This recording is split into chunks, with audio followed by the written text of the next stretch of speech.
Unit vector, इसको आप बहुत ध्यान से समझें क्योंकि अब वेक्टर को जो रिप्रेजेंट किया जाता है, किसी भी वेक्टर क्वांटिटी को वेक्टर की फॉर्म में रिप्रेजेंट करने के लिए हमें इस यूनिट वेक्टर की जरूरत पड़ती है। ठीक है, इस यूनिट वेक्टर को आप बहुत अच्छे से बहुत ध्यान से समझिए। यूनिट वेक्टर के बगैर आप वेक्टर को नहीं समझ पाएंगे। ठीक है, तो इसलिए जो मैं कह रहा हूं उसको ध्यान से सुनिए। यूनिट वेक्टर किसे कहते हैं? यूनिट वेक्टर के बारे में तीन बातें हैं। पहली कौन सी बात है? यूनिट वेक्टर वो है कि हुज मैग्नीट्यूड इज 1, वो वेक्टर जिसका मैग्नीट्यूड 1 है। 1 या यू कैन से यूनिटी भी लिखा होता है, यूनिटी माने 1 ही होता है। ठीक है, जिसका मैग्नीट्यूड 1 है वो यूनिट वेक्टर है।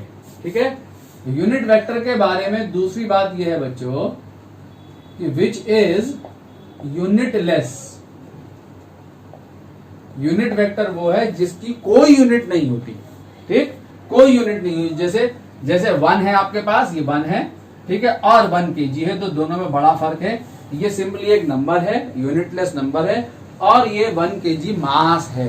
दोनों अलग अलग चीजें हैं, ध्यान देना। ठीक है, यूनिट वेक्टर ये है मेरा, ये यूनिट वेक्टर, ये मेरा यूनिट वेक्टर है, ये मेरा यूनिट वेक्टर है जिसका मैग्नीट्यूड 1 है और जो कि क्या है, यूनिटलेस है। अगर ये 1 मीटर पर सेकंड स्क्वायर है, ठीक है, तो ये 1 मीटर पर सेकंड स्क्वायर क्या रिप्रेजेंट कर रहा है? एक्सेलरेशन रिप्रेजेंट कर रहा है। यूनिट वेक्टर ये है मेरा, यूनिट वेक्टर का मैग्नीट्यूड ये है, ये नहीं। क्लियर? यूनिट वेक्टर में एक और चीज बात होती है, क्या? It acts in a particular direction. इसके एक्ट करने की कोई एक दिशा होती है बच्चों। It acts in a particular direction, चूंकि वेक्टर है इसमें डायरेक्शन होगी। ठीक, तो ये एक ऐसा वेक्टर है डायरेक्शन के साथ, ये एक ऐसा वेक्टर है जिसका मैग्नीट्यूड 1 है और जो कि यूनिटलेस है, जिसमें यूनिट नहीं है। ठीक, अगर मेरे पास ये, मैंने क्या कहा, अगर मेरे पास ये 5 मीटर पर सेकंड स्क्वायर, तो ये क्या चीज है? एक्सेलरेशन है। अगर मैं इस 5 मीटर पर सेकंड स्क्वायर के एक्सेलरेशन को इस 1 kg से मल्टीप्लाई करूं, तो 1 kg से मल्टीप्लाई करने पे क्या होगा जरा बताओ तो सही। 1 kg से मल्टीप्लाई करने पे ये जो है क्या बन जाएगा? 5 न्यूटन का फोर्स बन जाएगा। अगर मैं इस 5 मीटर पर सेकंड स्क्वायर को 1 से मल्टीप्लाई करूं तो क्या होगा? कुछ भी चेंज नहीं आएगा। ठीक है, 5 मीटर पर सेकंड स्क्वायर 5 मीटर पर सेकंड स्क्वायर ही बना रहा, ना तो मैग्नीट्यूड चेंज हुआ, 5 ही बना रहा, ना मीटर पर सेकंड स्क्वायर चेंज हुआ। यानी जब आप यूनिटलेस नंबर 1 से मल्टीप्लाई करोगे किसी भी क्वांटिटी को, ना तो क्वांटिटी चेंज होती है, ना ही उसका मैग्नीट्यूड चेंज होता है। ठीक है, लेकिन अगर यही 1 इसमें यूनिट हो तो मैग्नीट्यूड तो बेशक चेंज नहीं होता, 5 बन जा 5, पर क्वांटिटी चेंज हो जाती है। एक्सेलरेशन चेंज होके क्या हो गया? फोर्स। ठीक है, तो यूनिट वेक्टर मेरा ये काम करता है, यूनिट वेक्टर मेरा ये काम करता है क्योंकि यूनिट वेक्टर ये चीज है, यूनिट वेक्टर का मैग्नीट्यूड 1 है और ये यूनिटलेस है। इसका मतलब ये हुआ कि जब भी हम किसी भी क्वांटिटी को यूनिट वेक्टर से मल्टीप्लाई करेंगे तो यूनिट वेक्टर ना तो उस क्वांटिटी के मैग्नीट्यूड को बदलेगा और ना ही क्वांटिटी को बदलेगा, बिकॉज इसका मैग्नीट्यूड 1 है और ये यूनिटलेस है। ठीक है, दूसरे नंबर की बात होगी, ये बात अपने माइंड में बैठा लें। क्लियर हो गया? अब हम यूनिट वेक्टर को जो रिप्रेजेंट करते हैं वो कैसे रिप्रेजेंट करते हैं? हम यूनिट वेक्टर को रिप्रेजेंट करते हैं स्मॉल लेटर के ऊपर कैप लगा के। जैसे एन कैप, स्मॉल लेटर लिया उसको टोपी पहना दी, एन कैप या ए कैप, ठीक है, या कुछ भी आर कैप, ये यूनिट वेक्टर का रिप्रेजेंटेशन है। ठीक है, जनरली ऐसे रिप्रेजेंट करते हैं, जरूरी नहीं ऐसे रिप्रेजेंट किया जाए, एरो भी लगा दिया जाता है। अगर वो एरो लगा रहा, कह रहा है ये यूनिट वेक्टर है, तो लिखेगा ये यूनिट वेक्टर है, मान के चलना पड़ेगा, लिखी हुई बात को देख के समझना पड़ेगा क्या ले रहा है। लेकिन जनरल नोटेशन ये यूज करते हैं यूनिट वेक्टर के लिए, याद रखना कि स्मॉल लेटर के ऊपर क्या लगाते हैं? कैप लगाते हैं। अब बच्चों यहां से आगे बढ़ते हुए इसी यूनिट वेक्टर को अपने डिस्कशन में लेते हुए हम जो किसी भी वेक्टर को जो रिप्रेजेंट करते हैं वो इस रेक्टेंगुलर फ्रेम के रिस्पेक्ट में रिप्रेजेंट करते हैं। ठीक है, ये 3 म्यूचुअली परपेंडिकुलर एक्सिस हैं, ये एक्स एक्सिस है, ये वाई एक्सिस है, ये जेड एक्सिस है। ठीक है, जेड एक्सिस कहाँ है? ये जेड एक्सिस यहाँ है, इस बोर्ड के प्लेन के ऐसे है, ये जेड एक्सिस। ये तीनों एक्सिस एक दूसरे के परपेंडिकुलर होती हैं। ठीक है, तीनों एक्सिस एक दूसरे के परपेंडिकुलर होती हैं। ये जो प्लेन है, जिस प्लेन में एक्स और वाई एक्सिस है, ये प्लेन हमारा एक्स वाई प्लेन कहलाता है। ये प्लेन वाई और जेड जिसमें है, ये मेरी हथेली, ये वाला प्लेन, ये वाई जेड प्लेन कहलाएगा। और ये फर्श एक्स जेड प्लेन, इस कमरे में जो आपका फर्श है, ठीक है, जिस पे आप मैं खड़ा हूं, ये एक्स एक्सिस है, ये जेड एक्सिस है, तो ये क्या कहलाएगा, एक्स जेड प्लेन कहलाएगा, ये एक्स जेड प्लेन कहलाएगा। ठीक है, तो हम वेक्टर को इस फ्रेम के लिए रिप्रेजेंट करते हैं। तो हमने एक्स एक्सिस के डायरेक्शन में एक यूनिट वेक्टर डिफाइन किया हुआ है पहले से ही, आई कैप। आई कैप का सारी दुनिया में कहीं भी बच्चा फिजिक्स पढ़ रहा हो, आई कैप का एक ही मतलब है कि ये एक यूनिट वेक्टर है जो कि कहां एक्ट करता है, in the direction of x axis. ठीक है, वाई एक्सिस के डायरेक्शन में हमने एक यूनिट वेक्टर लिया है जे कैप, और जेड एक्सिस के डायरेक्शन में हमने एक यूनिट वेक्टर लिया है के कैप। ठीक है, याद रखेंगे, आई कैप, जे कैप, के कैप। आई कैप एक्स एक्सिस के डायरेक्शन में एक्ट कर रहा है, जे कैप वाई एक्सिस के डायरेक्शन में यूनिट वेक्टर है, के कैप जेड एक्सिस के डायरेक्शन में यूनिट वेक्टर है। इस आई कैप का मैग्नीट्यूड कितना है, 1 है। आई जे कैप, जे कैप, के कैप का मैग्नीट्यूड कितना है, 1 है। और ये यूनिटलेस है और इनके एक्ट करने की डायरेक्शंस आपको दिख रही है। ठीक, अगर एक 10 न्यूटन का फोर्स एक्स एक्सिस की डायरेक्शन में एक्ट कर रहा है, अगर मैं कहीं पे आपको ये लिखा हुआ दिखाई दे जाए F is equal to 10 i cap newton, और कुछ भी ना लिखा हो, तो आप इसको देख के बड़ी ही आसानी के साथ ये पता कर सकते हैं कि ये क्या चीज है। न्यूटन का मतलब ये फोर्स है, 10 का मतलब ये 10 न्यूटन का फोर्स है, और आई कैप जो है वो किसको बता रहा है, डायरेक्शन को बता रहा है। ये 10 न्यूटन का फोर्स आई कैप की डायरेक्शन में एक्ट कर रहा है। आई कैप, अब आपको पता होना चाहिए ये यूनिट वेक्टर कहाँ एक्ट करता है, कहाँ एक्ट करता है, in the direction of x axis. तो जब भी आपको ये लिखा हुआ दिखाई देगा तो आप क्या कहेंगे कि ये 10 न्यूटन का फोर्स कहाँ एक्ट कर रहा है, एक्स एक्सिस के डायरेक्शन में एक्ट कर रहा है। ठीक है, 5 आई कैप न्यूटन का होगा, 5 न्यूटन का फोर्स जो कि कहाँ एक्ट कर रहा है, एक्स एक्सिस की डायरेक्शन में एक्ट कर रहा है। तो डायरेक्शन को कौन बता रहा है यहाँ, ये आई कैप बता रहा है, यूनिट वेक्टर बता रहा है। जब मैंने आई कैप को 10 से मल्टीप्लाई किया तो क्या हुआ, 10 चेंज नहीं हुआ, क्योंकि आई कैप का मैग्नीट्यूड 1 है, 10 1 जा 10, तो 10 ही बना रहा। ये यूनिटलेस है, न्यूटन भी चेंज नहीं हुआ इस वजह से। ठीक है, तो 10 न्यूटन के फोर्स में कोई तब्दीली नहीं आई, सिर्फ इस आई कैप के मल्टीप्लाई करने की वजह से इस 10 न्यूटन में डायरेक्शन चली आई। तो इसकी डायरेक्शन को कौन बता रहा है, ये यूनिट वेक्टर बता रहा है। ठीक है, तो यूनिट वेक्टर का काम क्या हुआ हमारा, यूनिट वेक्टर का काम एक ही है बस। क्या काम है कि वेक्टर क्वांटिटीज की डायरेक्शन को बताना। जब भी हमने किसी भी वेक्टर क्वांटिटीज में डायरेक्शन को लाना होता है तो हमें किसकी जरूरत पड़ती है बच्चों, तो यूनिट वेक्टर की जरूरत पड़ती है। ठीक है, यूनिट वेक्टर की हेल्प से हम डायरेक्शन को बता रहे होते हैं, याद रखें। तो यूनिट वेक्टर किसको बताता है, क्वांटिटी की डायरेक्शन को बताता है। अगर आपके सामने यह है v is equal to -5 j cap metre पर सेकंड, तो इसका क्या मतलब है कि एक बॉडी 5 मीटर पर सेकंड से कहां जा रही है, माइनस जे कैप की दिशा में। माइनस साइन डायरेक्शन के लिए आया है। बॉडी की वेलोसिटी 5 मीटर पर सेकंड है, कहां है, माइनस जे कैप की दिशा में। जे कैप कहां है, पॉजिटिव वाई डायरेक्शन में, तो माइनस जे कैप कहां होगा, नेगेटिव वाई डायरेक्शन में। तो बॉडी नेगेटिव वाई डायरेक्शन में 5 मीटर पर सेकंड से मूव कर रही है। ठीक है, क्लियर हो गया मेरे बच्चों। तो ये वो रिप्रेजेंटेशन है जो मैग्नीट्यूड डायरेक्शन दोनों को बता रहा है। ध्यान देना, जब मैंने कहा था इन दैट केस अल्फाबेट के ऊपर एरो लगाएंगे। अगर मैंने मैग्नीट्यूड अलग करना है, डायरेक्शन अलग करनी है, तो F बराबर 10 न्यूटन कह दिया। ये मैग्नीट्यूड है ओनली, तब एरो नहीं लगाते हम, या मॉडुलस में बंद करते हैं जैसा मैंने अभी बताया था, है। और यहां लिख दूं x in the direction of x axis. एक रिप्रेजेंटेशन इसको आप ऐसे भी लिख सकते हैं, x direction of x axis, ऐसे भी लिख सकते हैं। तो आप ऐसे लिख के दें या ऐसे लिख के दें, एक ही बात है। क्लियर बच्चों, आगे की बात यहां से कंटिन्यू करते हुए, अगर मेरे पास ये जो है, ये देखें, ये क्या है मेरे पास, 10 आई कैप न्यूटन, 10 न्यूटन का फोर्स एक्स एक्सिस की डायरेक्शन में एक्ट कर रहा है।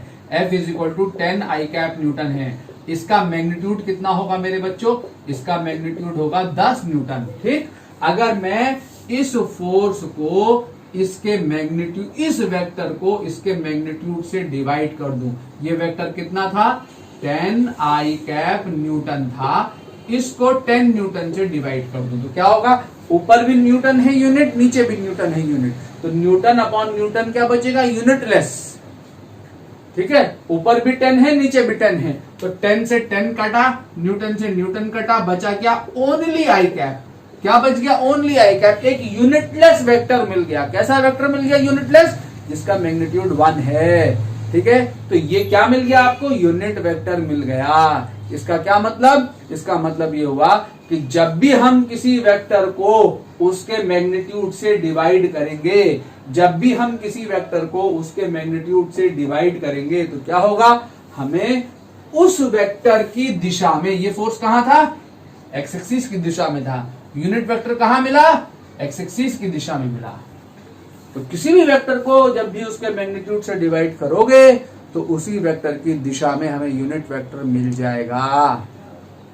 ठीक है, मतलब क्या है, अगर आपको ये कोई वेक्टर दिया हुआ हो, ये वेक्टर दिया हुआ है आपको, ए इज एनी वेक्टर, आपसे ये यूनिट वेक्टर नहीं है, कोई वेक्टर है जिसका मैग्नीट्यूड 10, 50, 100, 200 है। ठीक है, यूनिट वेक्टर नहीं है, एनी वेक्टर इस डायरेक्शन में एक्ट कर रहा है, आपसे कहे find unit vector in the direction of this vector, हमने इस वेक्टर की दिशा में ये यूनिट वेक्टर निकालना है। तो किसी भी वेक्टर की दिशा में यूनिट वेक्टर निकालने के लिए उस वेक्टर को उसके मैग्नीट्यूड से डिवाइड कर दो। अगर ए वेक्टर है और मॉड ऑफ ए इसका मैग्नीट्यूड है, ठीक है, याद रखें क्या कहा मैंने, किसी भी वेक्टर की डायरेक्शन में हमें अगर यूनिट वेक्टर फाइंड करना है तो जो गिवन वेक्टर है, अगर हम उस वेक्टर को उसके मैग्नीट्यूड से डिवाइड कर दें तो हमें उस वेक्टर की डायरेक्शन में क्या मिल जाएगा, यूनिट वेक्टर मिल जाएगा। तो इस वेक्टर को इसके मैग्नीट्यूड से डिवाइड करो, जब आप डिवाइड करोगे तो हमें क्या मिल जाएगा, यूनिट वेक्टर मिल जाएगा। कहां एक्ट कर रहा होगा ये यूनिट वेक्टर, ये यूनिट वेक्टर मिल गया। कहां मिल गया, unit vector in the direction of कौन सा वेक्टर, ए वेक्टर की दिशा में ये यूनिट वेक्टर मिल गया जब इस वेक्टर को इसके मैग्नीट्यूड से उठाकर डिवाइड किया। ठीक है बच्चों, now we are going to start vector algebra. Unit vector पे अभी हम बाद में फिर आएंगे। ठीक है, यूनिट वेक्टर का यूज अब वेक्टर अलजेब्रा में बहुत ज्यादा होना है। यूनिट वेक्टर को आप बहुत ध्यान से एक बार और वीडियो क्या कहते हैं, रिवर्स करके दोबारा से देख लें। ठीक है, now vector algebra. Vector algebra में हमने क्या पढ़ना है बच्चों, ध्यान दें। वेक्टर अलजेब्रा में हमने पढ़ना है सबसे पहले एडिशन ऑफ टू वेक्टर्स। हम क्या क्या पढ़ने वाले हैं वेक्टर अलजेब्रा में मैं आपको बता दूं। एडिशन ऑफ टू वेक्टर्स में हमने पढ़ना है parallelogram law, parallelogram law vector addition, और दूसरा पढ़ना है हमने ट्रायंगल लॉ वेक्टर एडिशन। ठीक है, दो वेक्टर को ऐड करने के लिए एडिशन ऑफ टू वेक्टर्स। ठीक है, इसके बाद हमने पढ़ना है दो वेक्टर को ऐड करने के बाद पैरेललोग्राम लॉ, ट्रायंगल लॉ पढ़ने के बाद हमने पढ़ना है component of a vector, component of a vector. कहां पढ़ना है कंपोनेंट वेक्टर, इन 2D, और कहां पढ़ना है कंपोनेंट वेक्टर का, इन 3D, 3 डायमेंशन में और 2 डायमेंशन में पढ़ना है। फिर हमने पढ़ना है सबट्रैक्शन ऑफ टू वेक्टर्स। मेरी बात को ध्यान से समझिए, सबट्रैक्शन ऑफ टू वेक्टर्स, दो वेक्टर को सबट्रैक्ट करना सीखना है। फिर हमने पढ़ना है addition of more than two vectors, addition of more than two vectors, दो से ज्यादा वेक्टर को 3, 4, 5, 6, 7, 8, 9, 10 को जोड़ना है। इसके में हमने पढ़ेंगे polygon law, polygon law vector addition, एक तो पॉलीगॉन लॉ पढ़ेंगे और दूसरा हम देखेंगे यहाँ एक और जो कि पॉलीगॉन लॉ ही है, कंपोनेंट मेथड। दो तरीके से वेक्टर को ऐड करना सीखेंगे। ठीक है, इतना करने के बाद हमारा एडिशन और सब्ट्रैक्शन खत्म हो जाएगा। ठीक है, ये पढ़ने के बाद हम पढ़ेंगे position vector, position vector, displacement vector. यहां पे पढ़ेंगे डिस्प्लेसमेंट वेक्टर, बुक में पहले पढ़ाया गया, याद रखना। बुक में पोजीशन वेक्टर, डिस्प्लेसमेंट वेक्टर इससे पहले पढ़ाया गया है, मैं यहां पढ़ाऊंगा। ठीक है, position vector, displacement vector and application of unit vector. जो भी अभी हमने यूनिट वेक्टर पढ़ा है उसका इस्तेमाल, उसका यूज किस तरीके से करेंगे उसको यहां देखेंगे, एप्लीकेशन ऑफ यूनिट वेक्टर। ठीक है, फिर हम पढ़ेंगे multiplication of vectors. Multiplication of vector actually बच्चों इस चैप्टर में नहीं पढ़ाया आपको पढ़ाया है इसके बाद चैप्टर है लॉस ऑफ मोशन, उसके बाद है work energy power. Multiplication of vector में दो होते हैं, dot product, dot product NCERT में उसने आपको पढ़ाया है वर्क एनर्जी एंड पावर में, और दूसरा होता है हमारा क्रॉस प्रोडक्ट, क्रॉस प्रोडक्ट उसने पढ़ाया है वर्क एनर्जी पावर के बाद चैप्टर है system of particle and rotational motion. ठीक है, वहां पढ़ाया है। तो ये dot product, cross product as per the NCERT जहां जिस चैप्टर में पढ़ाया था हम वहीं पढ़ सकते हैं, कहेंगे तो यहां भी पढ़ सकते हैं।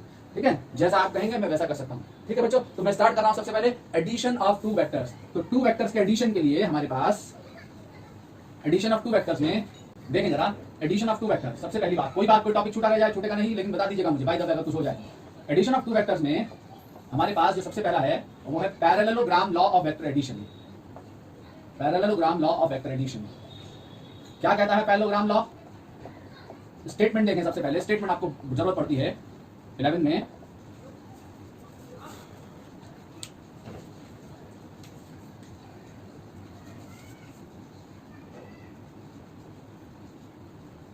If two vectors acting at a point are represented by two adjacent sides of a parallelogram, adjacent sides of a parallelogram, parallelogram लिख लीजिएगा, जो स्पेलिंग होती है, पैरेलल के ऊपर ग्राम लगाया मैंने, parallelogram, then the resultant of these two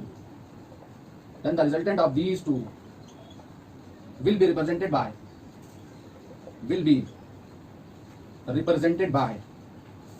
diagonal of this parallelogram passing through the same point,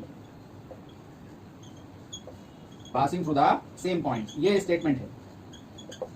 क्या कह रहा है एक बार देख ले बच्चों स्टेटमेंट। ये स्टेटमेंट लिखा मैंने क्या है? If two vectors acting at a point या on a body, at a point या on a body are represented by two adjacent sides of a parallelogram, then the resultant of these two will be represented by diagonal of this parallelogram passing through the same point। Statement है। अब ये statement क्या कह रहा, इस बात को समझें कि स्टेटमेंट हमसे क्या कह रहा है। कि स्टेटमेंट कह रहा है कि अगर हम किसी भी दो वेक्टर्स को जो बॉडी पे एक्ट होने वाले दो वेक्टर्स को किसी पैरेललोग्राम की दो एडजेसेंट साइड से रिप्रेजेंट कर सकते हैं। एक वेक्टर मान लो ये है P, ठीक है, एक वेक्टर ये है मान लो Q। ये दो पैरेललोग्राम की दो एडजेसेंट साइड्स हो गई। दोनों की टेल एक पॉइंट पे हमने दोनों की टेल आपस में ज्वाइन करा दी, मीट करा दी, ठीक है। एक 10 न्यूटन का फोर्स ऐसे एक्ट कर रहा था बॉडी पे, एक 10 न्यूटन का फोर्स ऐसे एक्ट कर रहा था बॉडी पे। एक बॉडी थी ऐसे, एक बॉडी थी है, इसके ऊपर एक 10 न्यूटन का फोर्स ऐसे एक्ट कर रहा है, एक 10 न्यूटन का फोर्स ऐसे एक्ट कर रहा है, P ऐसे एक्ट कर रहा है, Q ऐसे एक्ट कर रहा है। इनको शिफ्ट करके टेल टू टेल मिला दिया। शिफ्ट किया जा सकता है वेक्टर को अगर पैरेलली शिफ्ट कर दें तो वेक्टर में कोई चेंज नहीं आता। इसको उठा के शिफ्ट करके मैंने यहां ड्रॉ कर दिया, तो ये वेक्टर जो है एक पॉइंट पे ड्रॉ हो गए। अगर ये दोनों वेक्टर एक पैरेललोग्राम की दो एडजेसेंट साइड्स को फॉर्म कर रहे हों, कैसे? इनसे इनके पैरेलल लाइन खींच के एक पैरेललोग्राम बना लो, ये पैरेललोग्राम बन गया, ठीक है। तो इन दोनों का रिजल्टेंट, यहां वर्ड लिखा हुआ है रिजल्टेंट का मतलब क्या होता है? दो वेक्टर को ऐड करने के बाद जो वेक्टर मिलता है, दो वेक्टर को ऐड करने के बाद जो वेक्टर हमें मिलता है वो रिजल्टेंट कहलाता है, ठीक है। तो इन दोनों को ऐड करने के बाद जो हमें वेक्टर मिलेगा वो रिजल्टेंट कहलाएगा। तो resultant of these two will be represented by the diagonal of this parallelogram. तो इसके दो डायगोनल हैं, एक ये और एक ये। तो कौन सा वाला diagonal? Passing through the same point मतलब जिस पॉइंट पे ये वेक्टर एक्ट कर रहे हैं उसी पॉइंट से पास होने वाला डायगोनल। यानी इस पॉइंट पे एक्ट कर रहे हैं तो इस पॉइंट से एक ही डायगोनल पास कर रहा है, ये वाला। तो इन दोनों का रिजल्टेंट जो होगा इस पैरेललोग्राम के इस डायगोनल से दिया जाएगा। If two vectors acting at a point are represented by two adjacent sides of a parallelogram, then the resultant of these two will be represented by the diagonal of this parallelogram passing through the same point O। ठीक है, ये इनका क्या है? Resultant है। अब ये resultant क्या होगा? ये रिजल्टेंट जो होगा वो क्या होगा? P और Q का सम। ध्यान देना, ये कौन सा सम किया है मैंने बच्चों? ये जो है मैंने कौन सा सम किया है? ये मैंने वेक्टर सम किया है। याद रखना, स्केलर सम नहीं किया। कैसे पता लग रहा है ये वेक्टर सम है? ठीक है, वेक्टर सम ऐसे पता लग रहा है, P के ऊपर अगर एरो है और Q के ऊपर अगर एरो है, इसका मतलब ये P और Q वेक्टर की फॉर्म में हैं। वेक्टर की फॉर्म में कब होंगे, इसका मतलब ये P I cap J cap के कैप की फॉर्म में लिखा हुआ होगा, क्यू आई कैप के कैप जे कैप की फॉर्म में लिखा हुआ होगा। ठीक है, तो ये वेक्टर सम को रिप्रेजेंट कर रहा है, स्केलर सम नहीं, वेक्टर सम है। ठीक है, ये वेक्टर सम नहीं है, याद रखना, ये वेक्टर सम नहीं है। अगर मैं ऐसे लिख दूं तो ये गलत हो गया। अब ये वेक्टर सम नहीं है, यहां पे ये वेक्टर सम है। अगर मैं इसके मतलब क्या है कहने का, अगर मैं बगल में आपको एग्जाम्पल देकर बात को समझाता चलूं, मान लो मेरे पास एक वेक्टर है ये P, कितना 3i कैप, एक वेक्टर है ये Q, कितना 4j कैप। तो अगर मैं इन दोनों को सम करूंगा तो P प्लस Q जो होगा, P प्लस Q दोनों को सम करके रिजल्टिंग वेक्टर मिलेगा R। क्या आएगा P प्लस Q, ये डायरेक्ट सम हो जाएंगे अगर i कैप j कैप की फॉर्म में। क्या हो जाएगा 3i cap plus 4j cap, ये आंसर आ गया।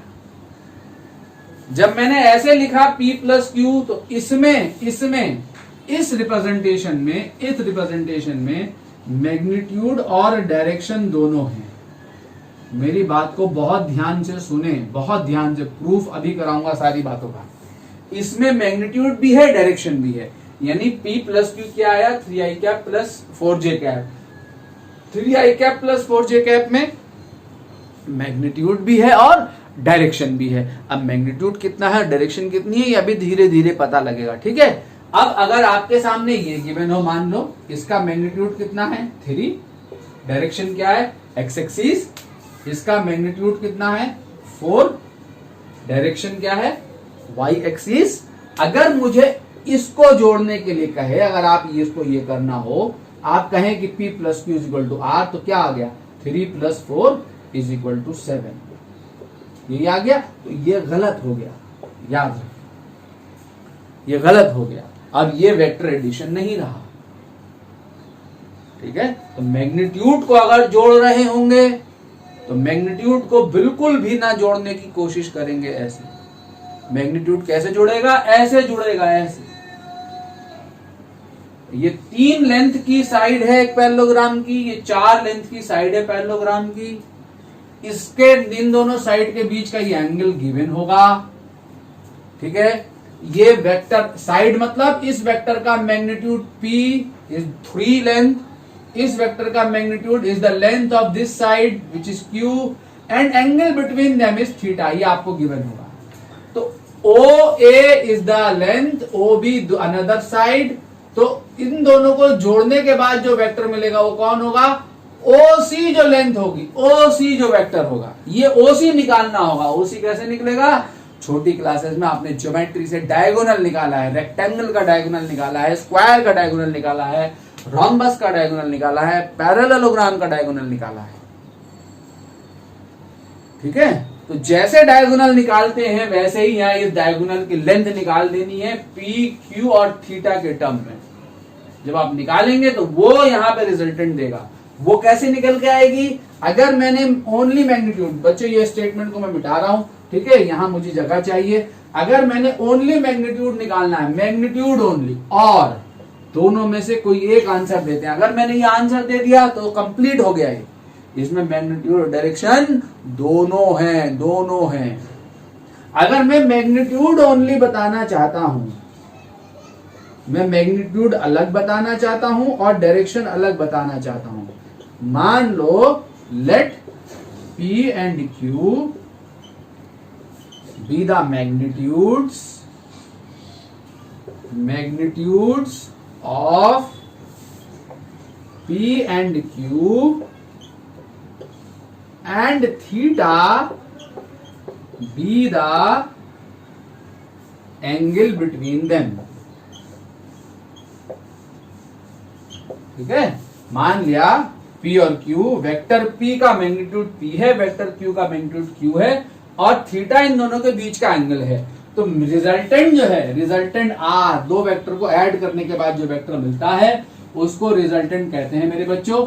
तो मैग्नीट्यूड ऑफ रिजल्टेंट जो होगा, magnitude of addition of two vector, magnitude of resultant जो होगा, रिजल्टेंट वेक्टर R, वो क्या होगा वो होगा under root p square plus q square plus 2pq cos theta.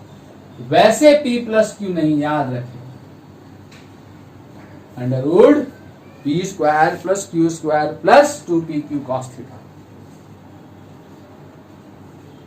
समझ रहे हैं? Under root p square plus q square plus 2pq cos theta, जहां p वेक्टर p का मैग्नीट्यूड है, q वेक्टर q का मैग्नीट्यूड है और थीटा p और q के बीच का एंगल है। अगर हमें डायरेक्शन निकालनी है r की, तो डायरेक्शन ऑफ r निकालने के लिए मैग्नीट्यूड अलग बता रहा हूं, डायरेक्शन अलग बता रहा हूं। मैग्नीट्यूड अलग, डायरेक्शन अलग। इसमें मैग्नीट्यूड डायरेक्शन दोनों, इसमें मैग्नीट्यूड डायरेक्शन दोनों। अभी इसका मैग्नीट्यूड डायरेक्शन इसी से निकालूंगा। ठीक है कि ये वेक्टर क्या बता रहा है, ये तो आपको बता रहा है कितना है, ये तो बता रहा है कितना है, इसका मैग्नीट्यूड 3 है, डायरेक्शन एक्स एक्सिस है। ये भी दिख रहा है आपको मैग्नीट्यूड 4 है, डायरेक्शन वाई एक्सिस है। इसका मैग्नीट्यूड कितना है, आई कैप और जे कैप दो चीजें प्लस हो गई, 3 आई कैप प्लस 4 जे कैप। तो यहां मैग्नीट्यूड कितना है, डायरेक्शन क्या है, ठीक है, वो यहां से पता लगेगा।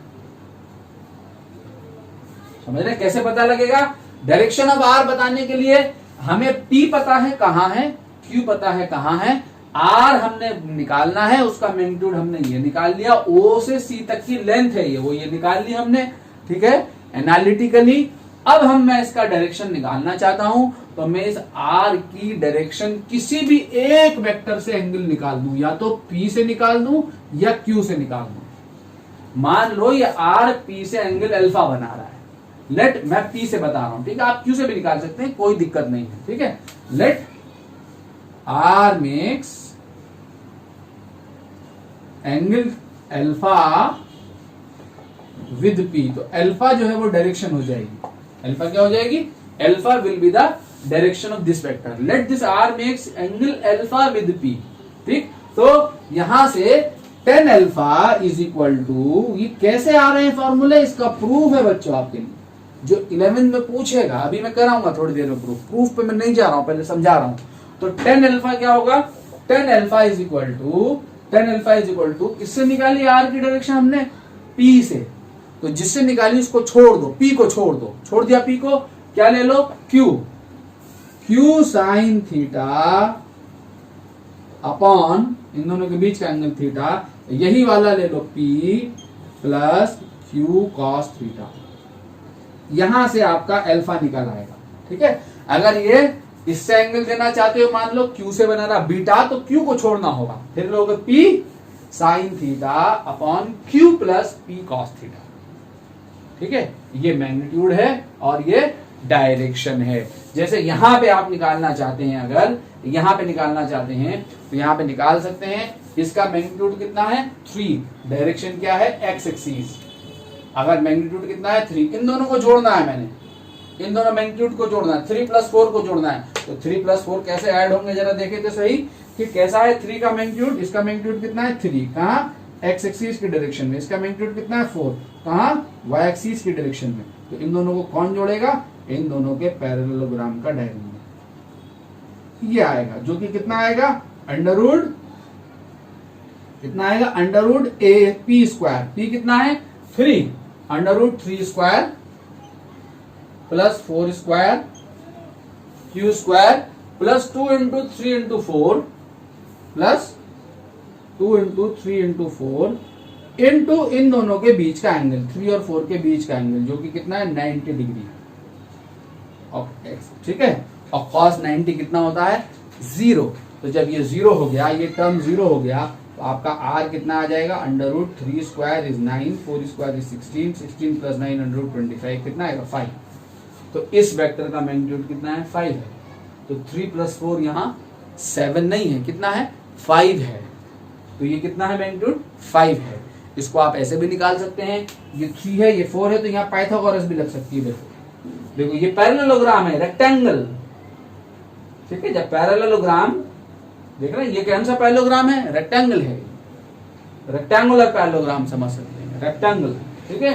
तो रेक्टेंगल में आप पाइथागोरस लगा सकते हैं, ये 4 है, ये 3 है, तो पाइथागोरस लगाओगे तो ये कितना मिलेगा, under root 3 square plus 4 square, तो ये डायगोनल कितना मिलेगा, 5। तो 3 + 4 यहाँ कितना मिलेगा आपको, 5 मिलेगा। ठीक, डायरेक्शन क्या मिलेगी, इतनी मिलेगी। एक्स एक्सिस से अगर अल्फा डिग्री का एंगल पे है तो ये अल्फा आप निकाल सकते हैं यहाँ से, tan alpha is equal to 4/3, इस फॉर्मूले से भी निकाल सकते हैं। तो जब आप मैग्नीट्यूड को जोड़ रहे होंगे तो मैग्नीट्यूड को जोड़ने के लिए आपको क्या करना होगा, ये मैग्नीट्यूड बताएगा, ये डायरेक्शन को बताएगा। और जब वेक्टर हमें आई कैप जे कैप के कैप की फॉर्म में दिया होगा, डायरेक्टली ऐड कर दोगे, जैसे मैग्नीट्यूड डायरेक्शन दोनों को ये बता रहा होगा। कैसे बता रहा है ये मैग्नीट्यूड डायरेक्शन, धीरे धीरे जब हम वेक्टर में चल रहे होंगे तो आप देखते ही बताएंगे मैग्नीट्यूड 5 है और ये कहाँ ऐड कर रहा है, देखते ही, समझ रहे हैं। अभी हमें बहुत सारे लेक्चर्स करने हैं वेक्टर्स पे, आप धीरे धीरे फ्रिक्वेंट होते चले जाएंगे। अभी आपका फर्स्ट लेक्चर है, इसलिए घबराना बिल्कुल नहीं है। क्लियर है बच्चों, घबराना बिल्कुल नहीं है। अब मैं इसका प्रूफ करना चाहता हूं, मैं इसको प्रूफ में लाना चाहता हूं कि ये एनालिटिकल मेथड से ये हमारा कैसे आया प्रूफ। तो मैं प्रूफ देना चाहता हूं बच्चों, आपको प्रूफ जरूर आता है एग्जाम में, ठीक है। 11 की वजह से प्रूफ करा रहा हूं, वरना कराने की जरूरत नहीं है। इसका प्रूफ देखते हैं। मैग्नीट्यूड और डायरेक्शन दोनों मैंने बतानी है अलग अलग एनालिटिकली कि क्या है। नाउ प्रूफ, मान लिया हमारे पास ये वेक्टर है P, ये वेक्टर है P, इस वेक्टर का मैग्नीट्यूड P है, ये वेक्टर है Q, इस वेक्टर का मैग्नीट्यूड Q है, ठीक है। P एंड Q ये दो वेक्टर्स हैं, ठीक। इन दोनों को जो ऐड करेगा कौन करेगा, इनके पैरेललोग्राम का डायगोनल।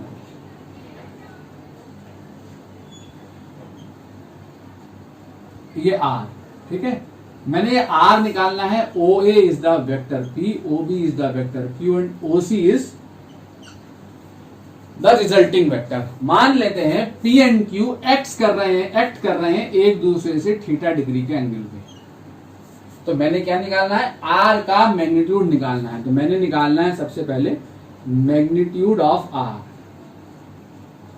तो R का मैग्नीट्यूड निकालने के लिए जरा ध्यान दें, ये कितना है OBQ, तो OB और AC पैरेलल है तो ये भी Q है, ये पैरेलल साइड है ना, पैरेललोग्राम है, ये इसके पैरेलल है, ये इसके पैरेलल है, तो ये भी Q है। अब इस वाले ट्रायंगल में आओ, COA ट्रायंगल में, ये देख रहे हैं आप ट्रायंगल, अगर ये ट्रायंगल ऐसा होता, ये Q होता और ये P होता, ये जैसे ये P है, ये Q है और ये R निकालना होता, तो ये कौन सा ट्रायंगल कहलाता है, राइट एंगल ट्रायंगल।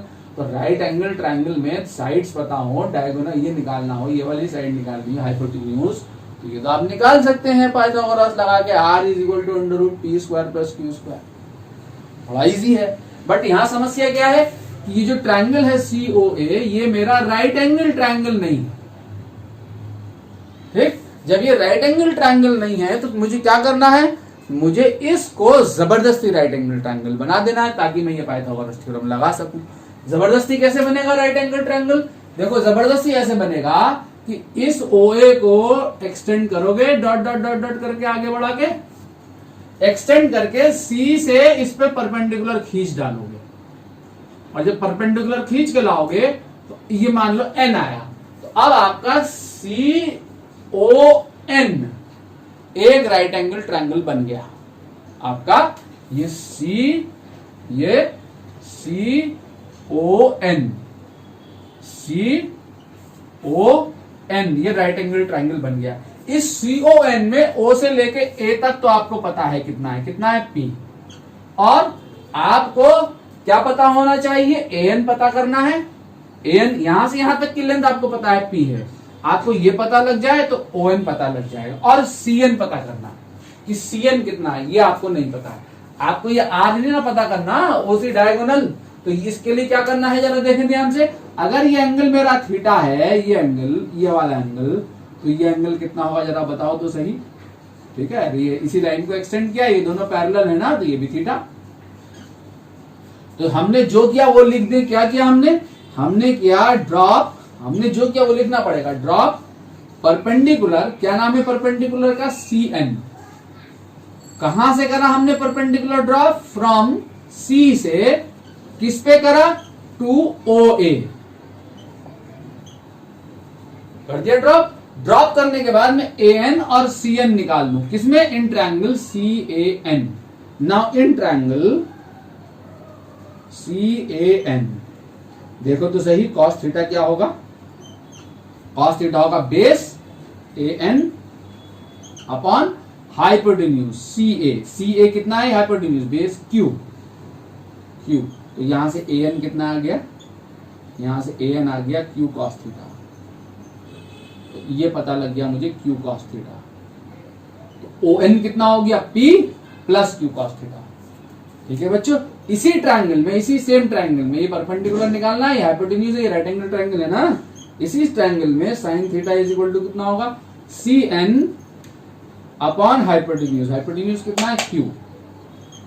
तो यहां से देखो CN पता लग गया, कितना मतलब? Q sin theta.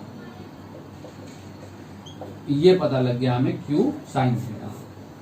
ये सब मिटा दूं, ठीक है, ये हमें पता लग गया Q sin थीटा। अब हमारे सामने राइट एंगल ट्रायंगल तैयार है। राइट एंगल ट्रायंगल की साइड्स हमारे सामने हैं। अब इस ट्रायंगल CON लेके उसमें पाइथागोरस लगा दो। Now in triangle CON apply Pythagoras theorem. Pythagoras theorem, Pythagoras theorem क्या कि OC का स्क्वायर इज इक्वल टू, कुछ भी लिख लो, CN का स्क्वायर। ठीक है, OC कितना है? R है, तो R स्क्वायर। ON कितना है? P plus Q cos theta है, डायरेक्टली लिख दूं, P plus Q cos theta है। और CN कितना है जरा देखो तो सही? Q sin थीटा है। मैं डायगोनल की लेंथ निकालना हूं, OC लेंथ निकालना हूं, ठीक है। तो R स्क्वायर क्या आएगा? A प्लस बी को होल स्क्वायर का फॉर्मूला लगा दो, P square A square plus B square, इसका square plus 2AB 2PQ cos theta. ठीक है, ये तो पता है आपको, plus Q square sine square theta. इन दोनों को उठा के देखो जरा शक्लें इनकी, क्या कॉमन ले लोगे? यहाँ से Q स्क्वायर। जब आप यहाँ से Q स्क्वायर कॉमन लोगे तो यहाँ से क्या आएगा? Sign square theta. यहाँ से क्या आएगा? Cos square theta plus 2PQ cos theta. और cos square theta plus sign square theta कितना होता है? 1। तो ये आपका आ गया P square plus Q square plus 2PQ cos theta. Analytically हमने R निकाल लिया, यहां से OC लेंथ निकाल ली, कितनी आ गई? P square plus Q square plus 2PQ cos theta. ये हमारा रिजल्टेंट का मैग्नीट्यूड आ गया। तो दो वेक्टर्स, एक वेक्टर है P, दूसरा वेक्टर है Q, दोनों के बीच का एंगल है थीटा। ठीक है, तो दोनों वेक्टर का जो रिजल्टेंट होगा, रिजल्टेंट किसे कहते हैं? एक बार और बता दूं कि दो वेक्टर को ऐड करने के बाद जो वेक्टर मिलता है वो रिजल्टिंग वेक्टर कहलाता है या रिजल्टेंट कहलाता है। तो उसका मैग्नीट्यूड होगा √P square plus Q square plus 2PQ cos theta. Now direction of R, अगर हम R की डायरेक्शन देखना चाहते हैं तो इसी सेम ट्रायंगल में मान लो लेट ये R P के साथ एंगल अल्फा बना रहा है, यही ना बताई थी मैंने डायरेक्शन। लेट R makes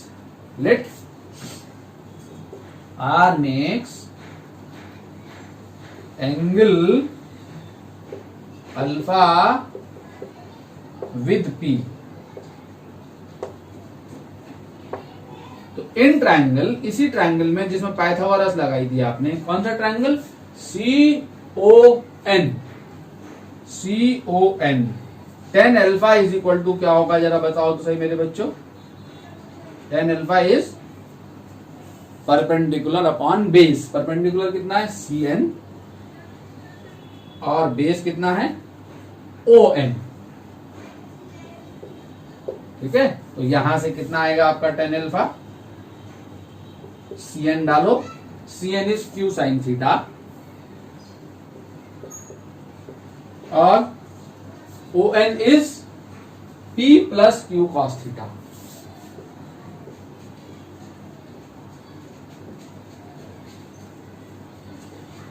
ठीक है, ये आपका डायरेक्शन है। कैसे याद करना है इसको? CR P के साथ एंगल बना रहा है अल्फा, तो P को छोड़ दिया, दूसरा वाला वेक्टर ले लिया Q sign theta upon P plus Q cos theta. ठीक है, क्लियर है बच्चों? ऑलराइट, तो ये आपका प्रूफ है। इस पर न्यूमेरिकल अभी हमने कंटिन्यू करने हैं ना। एक न्यूमेरिकल देखते हैं।